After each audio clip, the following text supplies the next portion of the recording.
Hello, my name is Kiera Jo. Welcome to my channel. I've been doing makeup stuff on Instagram for the last couple of years, but I've decided I want to kind of dip my toe into the YouTube world as well. And I'm also a professional portrait photographer, so I have a background in photography. I will link my Instagram page down below. And if you already follow me on Instagram and you came to watch my YouTube video, thank you, I appreciate that. Later this week, Cliona is doing a full restock and a sale, and they are one of my favorite brands ever. I have a lot of Cliona products, so I just want to go through kind of some recommendations and show you what I have. So here's an overview of what I've got. I have many of the stained glass shadows. I have nowhere near all the stained glass shadows. There are a lot of them at this point, but I do have a good chunk. And I also have tried their empty magnetic palettes. So I have the large palette and I have two of the smaller palettes. I also have the full dragon fruit collection, which includes their makeup brushes and the highlighters and the dragon fruit palette and the nail lacquers. And I have 5 of the circle shadows. The circle shadows are a lot less expensive and they are a really great shimmer formula. So if you're just looking for some nice shimmers that you can buy as single shadows, I think their circle shadows are great. The way I have mine separated out, I have the circle shadows in one small palette, and then I have another small palette that has mostly neutral leaning shades and iridescent shadows. And that's because when those are in the palette with all of the really colorful shades, they don't really stand out as much. It's harder to tell what the shifts are. And so I like keeping those kind of separated so that I can see how beautiful they are and not forget to use them when they're right next to other shades that are more colorful. And then a little bit about me as a makeup wearer. I have an Instagram page where I do a lot of creative makeup, and then I would say the makeup I'm wearing today is a pretty good indication of the type of thing I do as an everyday look. So I do wear neutrals as well, but usually the kind of thing that makes my heart go pitter-patter with makeup is going to be some soft color, especially pastels, and anything that has some shift to it. I do a lot of creative looks that kind of are fairy-like or ethereal, and I would say even in my everyday makeup style, I kind of go for looking a little bit like a fairy. So I love some sparkle, I love texture, I love shine, I love shift, and that should help give you an idea, I guess, of where my preferences are when I'm looking at these shades. There are already a lot of people online swatching the entire collection who have every single shade. So where I don't have every single shade and I know it's getting close to the day of the sale, I'm just going to share some recommendations of some of my favorites. So first recommendation is the shade Mural. This is the shade that I have all over my lid today. I did blend it out with a couple of mattes from ColourPop and Glamlight. If you want to see how this look came together, you can watch till the end, and I do have a little demo of me applying this look. It's my very favorite shadow, and I know it's a favorite of many other people as well. It's got kind of a teal green base, but it shifts to this really fiery orange, peach, gold magicalness. And then Niello is another one of the expansion shades. This one I adore. It is so beautiful over like periwinkle or blue. I'm going to try that mirror trick because I know that when I look at this, I'm seeing mostly like blue and teal, but I think you're mostly seeing yellow. I don't know if this is working or not. We'll see. If your preferences are similar to mine and you like a little bit of color, but you want it to be kind of soft and ethereal, then I would go with Mural, Niello, and Vermillion. These 3 are very shifty, but still light in tone, so they don't get really dark. They're easy to blend out. They don't have that black base that the jeweled multichromes do. I'm going to give my recommendations in sets. So if you are interested in these types of shades where it's a little more subtle and more neutral, I would say the shades that I would most recommend are Adornment, Opulent, and Baroque. Here's what they look like. This is Adornment, Opulent, Baroque. So Baroque is a little more pink and it's their pearlescent formula. Opulent in the middle is a mauve, purpley kind of base, but it shifts to a soft gold. Adornment, I don't even know quite how to explain how shiny and reflective this one is. And I would say usually when I use it on the lid, it kind of looks more golden, but it does have a pink base.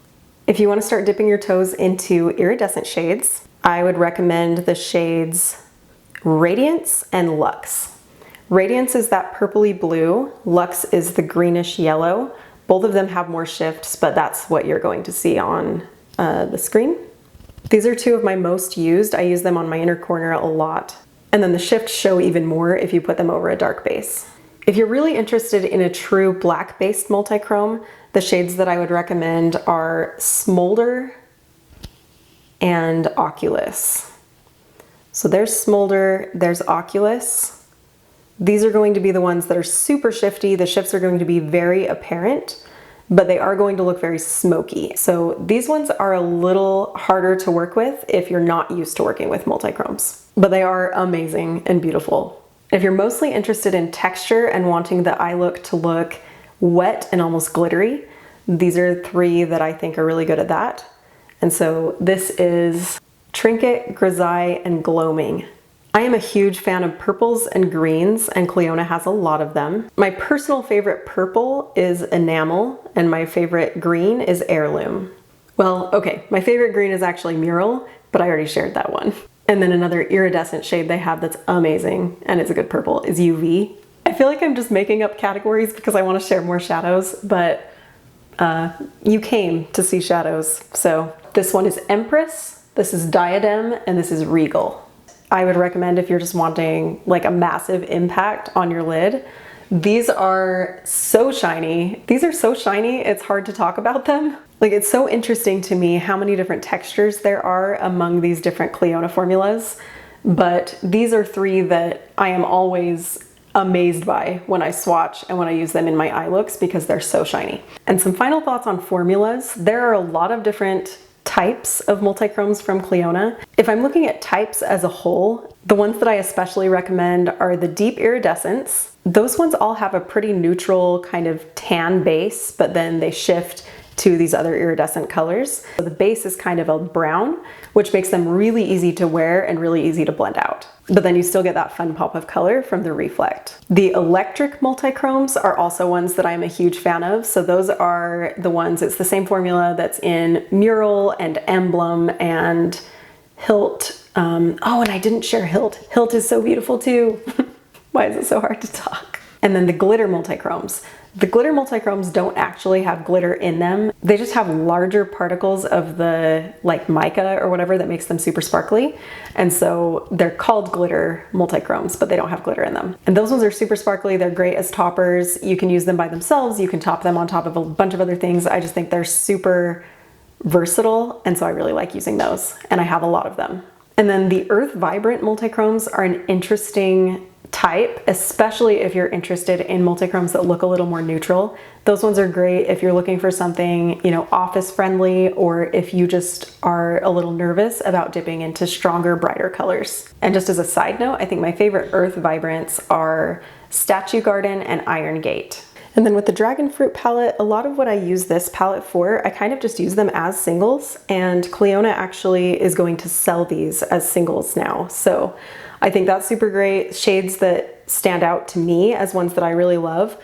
Both of these greens are really fun and bright. They are very pigmented, like they're just really fun shades. I love them as a pop of color. And then Bubbles, I know it just looks white in the pan, but it has a beautiful iridescent green reflect. Infusion is super shiny and reflective, and I love anything that's got a lavender or purple undertone. And then Effervescent is the perfect kind of everyday, easy, neutral, but it's still special. It's super special. And then also Dragon Teeny. So those are the shades. If I was going to buy these as singles and I didn't have a bunch of special shades, those are the ones that I would kind of recommend as singles.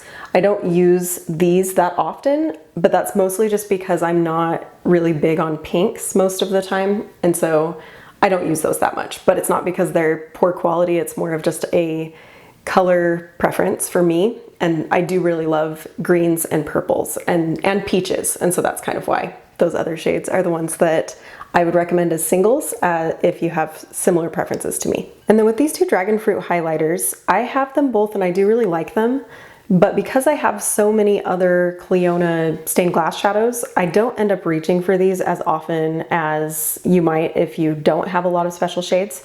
So I'm just going to talk about the formula a little bit so you can kind of decide if it's something that you are interested in. So I think these are a good fit if you don't want your eyeshadows to be super textured.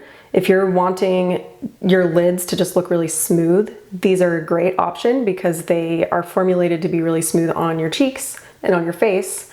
So with these, you'll get a smoother texture on your eyelids than with some of the other stained glass shadows that are meant to be really sparkly. Pitaya has a little bit more color to it, so it's got a deeper fuchsia base and it kind of shifts blue and green. I don't use it on my cheeks super often. Every once in a while, if I'm doing a really creative look for Instagram or something, I will use it on my cheeks, but most of the time I use this one on my eyes. And then with Tropico, I use this one on my cheeks fairly often and it smooths out really nicely. It does have kind of like a green gold shift to the pink, but I don't usually notice it that much on my face. Like on my face, it really does just come across as kind of a pink peach highlighter when I use it, unless I put a lot on. Now, if you're liking these shifts and you just want an eyeshadow that's kind of similar, but maybe a stronger shift and stronger texture, I would recommend Dragantini from the Dragon Fruit palette and also Empress from the Stained Glass collection. And then if you like the shifts of this one and you're wanting to use it as an eyeshadow and you want the texture and the glitter and the shine, Glazier's Mark, I'm not sure how to pronounce it, but that is a really good shade for that type of a shift where you kind of have a pinky purple base with a bluish green kind of flip. And Cliona does have several other shades I would say that are probably comparable, but yeah, the one that I have that I would compare it to would be Glazier's Mark. I really love these three brushes, especially. These are the DF03, 04, and 05. The 05 is super great for when I want to do a wing on the outer corner, either with fancy special shades or just with mattes. The DF04 is super great for the inner corner. I really like using that if I want to make the inner corner super bright and really precise. I also use it to do the little scoop kind of if I want to do a line here with a shimmer on the inner third of my eye. And then the other brush is the DF03. This one is great because it will pick up those special shades and shimmers really well. And then I can use that to kind of dab shimmers on the outer third if I want a shimmer there. So that's kind of what I use these brushes for. And I do think that they're really good quality. Plus they're really cute. And I do have a lot of content on my Instagram using different Cliona shades and sharing close-up photos and swatches and things. So that may also help if you want to go check me out there. I hope you enjoyed this, and if you did, please subscribe. I would love to have you here again. So I'm starting out with Milani eyeshadow primer, which is what I usually use when I do my makeup. And then I'm going to apply some of Mural, just using my finger and trying to stay away from the outer third of my eyelid. Then I like to use a clean fluffy brush and just clean up the edges a little bit. I chose a mint green matte for this look because the base of Mural is kind of a green, but it has a little bit of a teal undertone as well, and I thought it would be fun to pair with this teal color and kind of play up that bluish tint that it has to the base. And then to play that up even more, I'm going in with the ColourPop Blue Moon palette and using some blues. So I'm just using that to kind of deepen up the wing because I couldn't get it quite as deep as I wanted it to with the Glamlight palette. Something I like to do is a really bright inner corner, and I'll just use this NYX Jumbo Pencil. It's the shade Milk, and I'll just use that. And then I lightly kind of blend it in with a brush, and then I will tap another shade over it, either with a pastel or another white. And it just really makes that inner corner super bright. And I really like a matte, bright inner corner. There's something about it for me that I prefer most of the time to a shimmery inner corner. And then I'm just curling my eyelashes, applying some mascara, and you would not believe how many clips of me putting mascara I cut out. I did not realize it took me this long to do my mascara. I was shocked and amazed as I went through the footage. Anyway, see you guys later.